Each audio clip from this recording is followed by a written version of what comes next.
Bang! That sound wasn't just in my head, it was real. A gun cocked back, aimed directly at my daughter's chest by none other than our new neighbor, Karen, the self-proclaimed queen of the homeowners association. Let me take you back to how it all started, because trust me, this wasn't some random standoff. It began the moment we moved into our quiet ranch-style cabin by the lake. For years, I had dreamed of getting away from the noise, the city chaos, and the constant grind. I wanted peace, fresh air, and a place where my daughter Emily and I could start over. The cabin had a wraparound porch, big windows overlooking the lake, and enough land for a small garden. It was the kind of place you wake up to birdsong instead of car horns. Emily loved it immediately. What Karen didn't know, and this is important, was that Emily isn't just any young woman. She's tough, disciplined, and carries a badge. She's the sheriff of the county. But she wanted to keep that part quiet for now. After years of wearing the uniform every day, she was eager for a fresh start where people didn't treat her differently, where she could just be Emily, not Sheriff Emily Carter. Of course, fate had other plans. On our very first evening, while we were unpacking boxes, a woman strutted up our driveway like she owned the land. She wore oversized sunglasses even though the sun was already setting, had her blonde hair pulled back so tight it looked painful, and carried herself with the kind of confidence only a person who bullies others can muster. She didn't bother knocking. She marched right up the porch steps and shoved a thick stack of papers into Emily's hands. "You're required to sign these," she snapped in a voice that was sharp enough to cut glass. "Every property around this lake falls under our HOA. Monthly fees, community rules, compliance inspections. Failure to sign means penalties. No introduction. No welcome to the neighborhood. Just demands." I watched Emily glance at the papers with that calm, collected look she always has, the one that makes you think she's not rattled by anything in this world. "This cabin isn't listed under your HOA, Emily said flatly. "It's private property. We're not interested."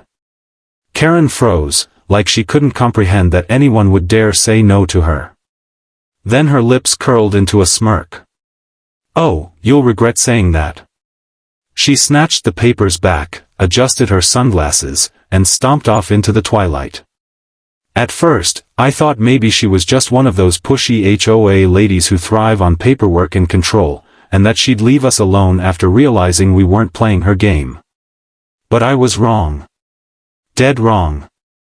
The next morning, we found a truck parked right across our driveway, blocking us in. Later that day, a bag of trash mysteriously appeared at the edge of our yard. A few nights later, we woke up to spray-painted words on our fence in red letters, "Join or leave." It wasn't just petty neighbor drama anymore. It was targeted harassment. I told Emily we should call the sheriff's office, get deputies out here, and shut this nonsense down. But Emily shook her head. "Not yet, Dad. Let's see how far they're willing to go." She had that steely glint in her eyes, the one that told me she was already 10 steps ahead. Still, as her father, I couldn't help but worry. One evening, while we were having dinner on the porch, Karen strutted down the street with 2 men trailing behind her. These weren't friendly neighbors. They were the type who looked like they enjoyed intimidation. Both wore leather vests, one had tattoos crawling up his neck, and the other had fists like cinder blocks. Karen stood between them like she was the queen leading her knights. She stopped at the edge of our porch and barked, "This is your final warning. You will join the HOA today, or you'll face the consequences." Emily calmly set her fork down and walked over to the porch railing. "This cabin is not part of your HOA, she said firmly. "And pointing threats at us is harassment. You need to leave." Karen's face turned beet red. She reached into her oversized purse, and before anyone could process what was happening, she pulled out a silver revolver. The 2 men shifted uneasily, clearly not expecting things to go this far. Karen pointed the gun directly at Emily's chest. "You either sign, or you'll never water that garden again." Time froze. My stomach dropped. My hands clenched the arms of my chair so tightly my knuckles went white. I wanted to rush down and shield my daughter, but Emily's body language stopped me. She didn't flinch. She didn't even blink. Instead, she slowly raised her hand, not in surrender, but with calm purpose. She reached into her back pocket, pulled out her wallet, and flipped it open. The shiny golden star inside caught the dying rays of the sun. Karen's jaw dropped. The men beside her took a step back. "Ma'am," Emily said in a voice colder than ice, "you just threatened a sworn law enforcement officer with a deadly weapon. And not just any officer. I'm the county sheriff." The air shifted. The bravado drained from Karen's face as her little power play crumbled right in front of her eyes.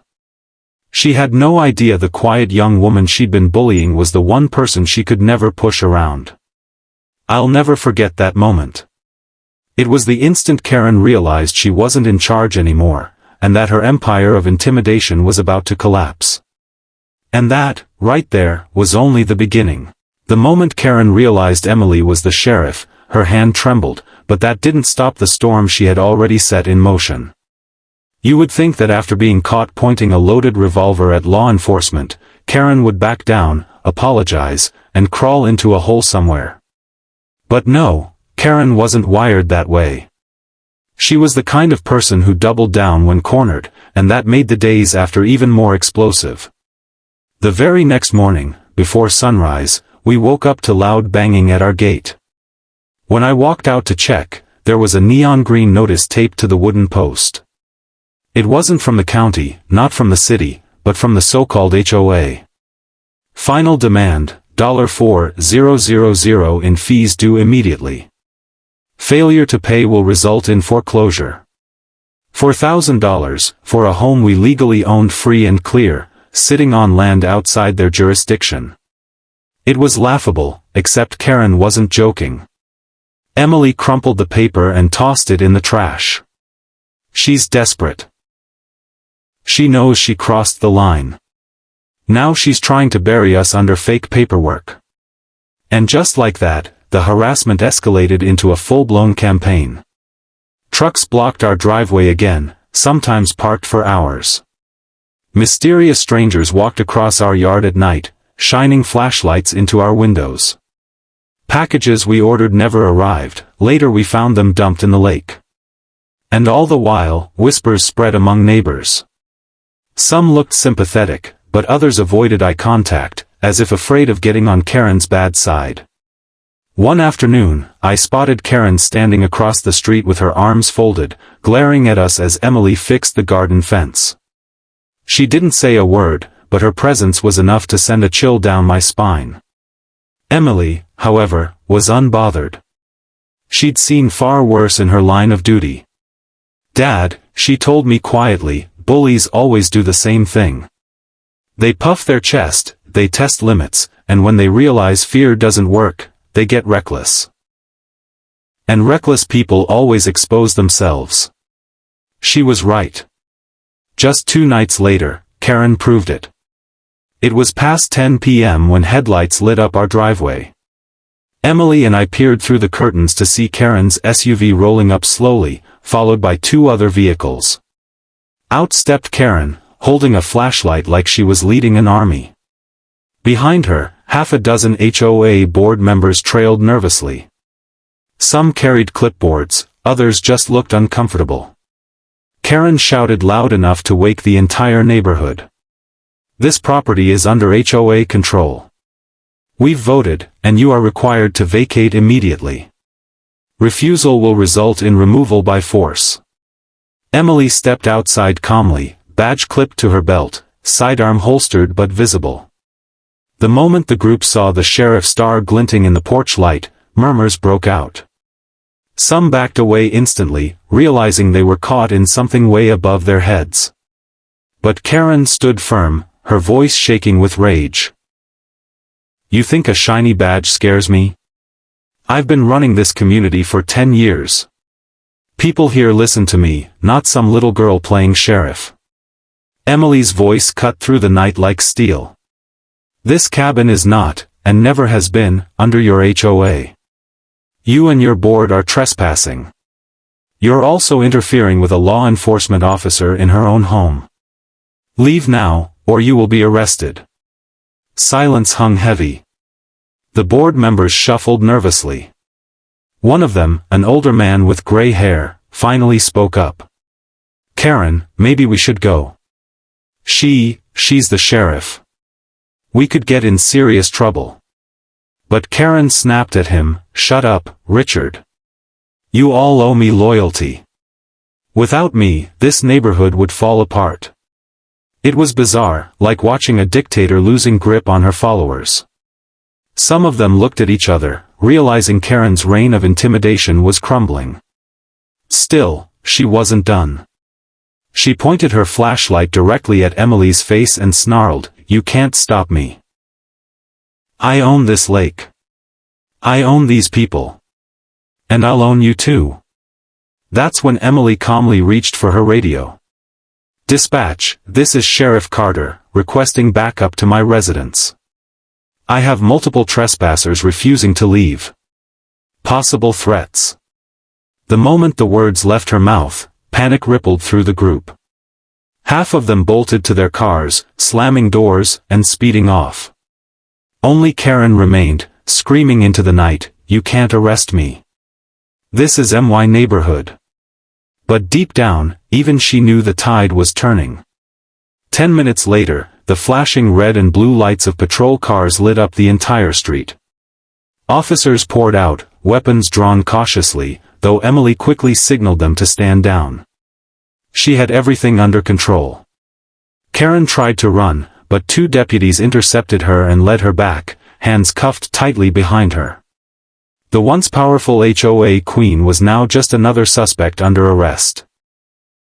Neighbors peeked through blinds, some recording on their phones, others whispering with relief. I overheard one woman say, "Finally, someone stood up to her." As Karen was loaded into the patrol car, she shouted curses and wild threats. "You'll regret this. I'll sue you all. I'll take this whole county down." But her words sounded hollow now, desperate screams from a woman who had lost everything. Emily watched calmly, her expression unreadable. When the car pulled away, she finally turned to me and said, "It's not over yet. People like her don't stop easily. But now the whole neighborhood knows the truth. She's not untouchable anymore." That night, for the first time since moving into the cabin, I felt a strange sense of hope. The fear was fading. Karen's empire of control had been cracked wide open, and Emily was the one holding the hammer. And little did we know, the next few days would shatter Karen's world completely. Karen's arrest that night should have been the end of it. Most people, after being caught red-handed pointing a loaded revolver at a sheriff, would have disappeared quietly into shame. But Karen wasn't most people. She was the type who saw herself as the ruler of this lake community, and rulers don't surrender power easily. If anything, the arrest lit a fire in her, and the fallout in the days that followed revealed just how deep her control ran. The very next morning, news of her arrest was already circulating. Local channels reported it, neighbors whispered about it in hushed tones, and cell phone videos of her being cuffed on our driveway started going viral online. Yet instead of shrinking, Karen doubled down. From the county jail, she made phone calls, lots of them. To board members, to lawyers, even to reporters. Within 24 hours, a narrative began to spin. Karen claimed she had been set up by a corrupt sheriff abusing her power. She painted herself as the victim, saying she only carried a gun for self-protection against dangerous squatters who refused to follow community rules. It was unbelievable, but here's the thing. Some people bought it. A handful of neighbors, the ones who had benefited from her HOA reign, started parroting her lines. Karen was protecting us, one said on a Facebook post. That sheriff was out of line.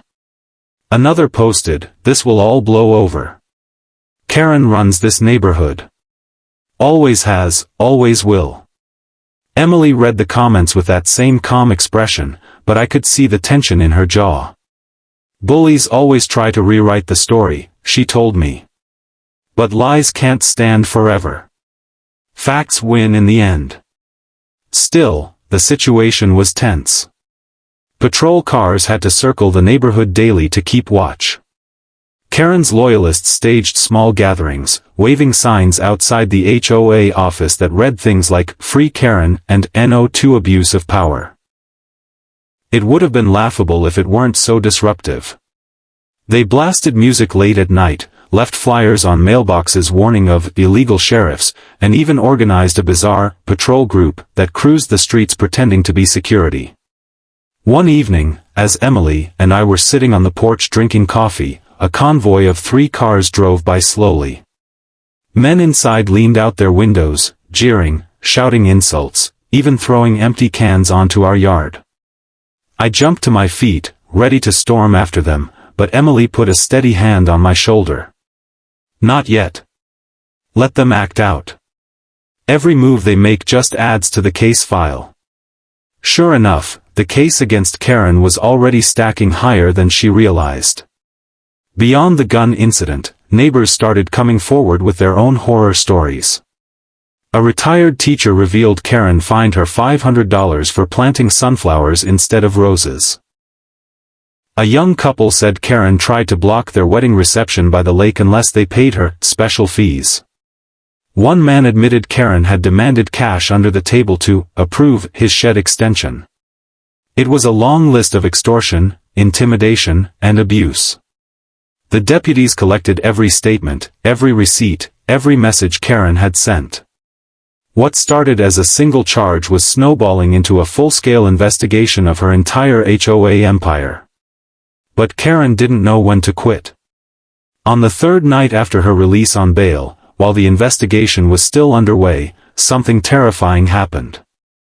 At around midnight, we heard footsteps crunching on gravel outside the cabin. Emily was instantly alert, hand on her holster as she moved toward the window. I followed, heart pounding. There, in the shadows, were 2 figures creeping across our yard. One carried a baseball bat. The other held a can of spray paint. Emily didn't wait. She threw open the door and barked, "Sheriff's office. Drop it now." The 2 men froze like deer in headlights. One dropped the bat immediately, hands flying into the air. The other tried to run but didn't get far before Emily tackled him with the kind of practiced precision that left no room for resistance. Within minutes, both were cuffed and sitting on the ground, shaking under the weight of her glare. When questioned, they admitted it all. Karen had sent them. She'd promised to teach the sheriff a lesson by vandalizing our cabin and intimidating us. That was the nail in the coffin. Evidence of direct witness tampering, intimidation, and conspiracy. The next morning, deputies raided the HOA office. What they found shocked even the seasoned investigators: hidden financial records showing years of misused funds, fake invoices, and personal expenses disguised as community improvements. Karen had been skimming tens of thousands of dollars from the HOA budget, funneling it into her own lifestyle. Designer handbags, vacations, even plastic surgery, all paid for with her neighbors' dues. The entire neighborhood erupted. People who had once feared her now felt betrayed. Former allies turned against her overnight. One man shouted outside the HOA office, "She took our money. She lied to all of us." Another woman broke down in tears, saying, "I worked 2 jobs to pay her fees. She used it for herself." Meanwhile, Karen was arrested again, this time not just for pulling a gun on Emily, but for fraud, embezzlement, and conspiracy. As deputies escorted her out of the office in handcuffs, the same neighbors who once cowered under her rule now filmed gleefully, some even cheering. Emily stood nearby, arms crossed, watching quietly. She didn't gloat, didn't boast, didn't even smile. Later, I asked her why. Because this was never about me proving a point, she said. It was about protecting people who couldn't protect themselves. That's what the badge means. Her words hit me hard. In that moment, I realized just how different she was from Karen. Where Karen used power to control, Emily used it to serve. Where Karen ruled through fear, Emily led with justice. And as the sun set that evening, painting the lake with golden light, the neighborhood finally felt free. But Emily was right about one thing: people like Karen don't just vanish quietly. Even behind bars, she had one last card to play.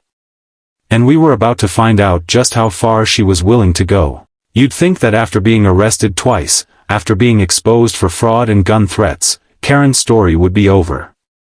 You'd think the neighborhood would finally breathe easy, free from the woman who ruled it like a dictator. But if there's one thing I learned about Karen during those chaotic weeks, it's this: she wasn't someone who accepted defeat. Even with iron bars between her and the rest of the world, she still tried to pull strings, still tried to claw back control. And in doing so, she sealed her own fate for good. The days following the raid were strangely quiet. For the first time since moving to the cabin, Emily and I could sit on the porch and listen to nothing but crickets and the soft lapping of the lake water. Neighbors began stopping by, cautiously at first, then more openly, thanking Emily for standing up to Karen. An older couple brought us a pie. A young mother dropped off cookies with her 2 kids, saying, "We've been terrified of her for years. You don't know how much this means." But Emily wasn't celebrating. She knew the game wasn't finished.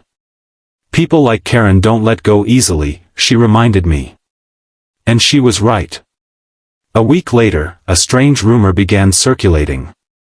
Some of Karen's remaining loyalists started claiming that Emily had entrapped Karen, that the sheriff had moved here specifically to take her down. A wild conspiracy theory spread through social media, pushed by anonymous accounts that always seemed to use the same phrases. Set up sheriff, illegal arrest, wrongful charges. It was obvious to anyone paying attention that Karen was trying to fight the battle from inside her cell, spinning stories, making herself out to be a martyr. But this time, something was different. The neighborhood wasn't buying it anymore. One by one, people came forward to share their experiences, their evidence, their stories of being bullied, fined, or threatened. The community, once too afraid to speak, was finding its voice. Karen's empire wasn't just cracked, it was crumbling. Then came the trial. The courthouse was packed the day it began. Reporters filled the front row, neighbors filled the benches, and the air buzzed with anticipation. Karen entered in a plain orange jumpsuit, her once perfect hair now a frazzled mess, her trademark sunglasses nowhere to be seen.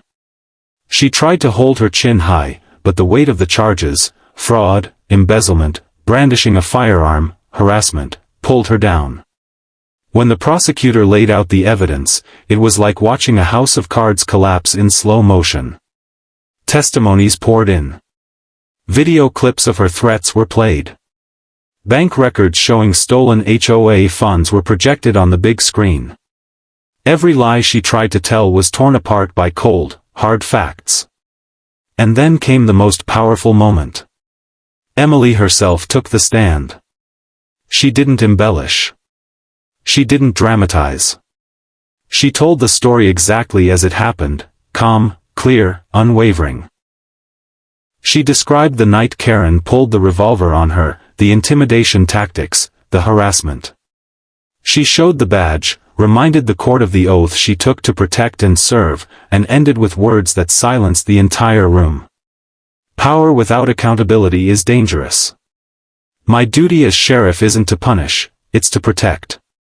And that's what I did. Not just for myself, but for every person who lived under her fear. The jury didn't take long. Guilty on every major count. Sentenced to 10 years in prison with no chance of parole for at least half of it. The gasp that echoed through the courtroom wasn't shock, it was relief. Years of fear, intimidation, and manipulation had finally ended. When Karen was led away, she didn't scream this time. She didn't throw threats. She just stared straight ahead, defeated. It was the first time I'd ever seen her silent. After the trial, life in the neighborhood transformed almost overnight. The HOA dissolved, its funds returned to the residents. People began fixing up their homes the way they wanted, planting whatever flowers they liked, painting their doors in bright colors, holding barbecues by the lake without fear of being fined. The air felt lighter, freer. Children played outside again, neighbors waved at each other with genuine smiles, and the sense of community that Karen had crushed for years finally returned. As for Emily, she became a local hero. Articles were written about her bravery, about how the sheriff herself had stood up to corruption in her own backyard. People stopped us in grocery stores, at the gas station, even while walking by the lake, just to shake her hand and say thank you. Some called her our sheriff, with pride in their voices. But Emily never bragged. She never basked in the spotlight. When I asked her one night how she felt about it all, she simply said, "I didn't move here to be anyone's hero. I just wanted peace." But if standing up for what's right gave other people peace too, then it was worth it. Those words stuck with me. One evening, months after Karen's sentencing, we sat on the porch watching the sun dip below the water, the sky painted in shades of orange and purple. Emily sipped her coffee, quiet, thoughtful. "Do you think she'll ever change?" I asked. She shook her head slowly. "People like Karen rarely do. But maybe, just maybe, the community she hurt will grow stronger without her.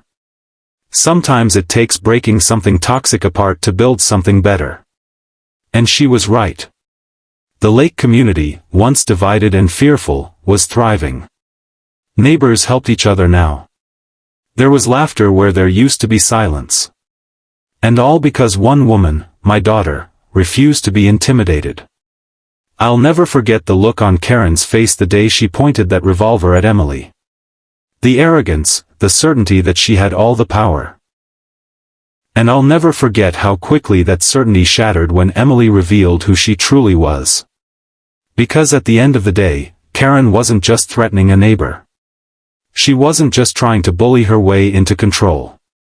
She was pointing a gun at the wrong person, the one woman she could never intimidate, the sheriff who had sworn to protect not just her family, but every person who needed justice.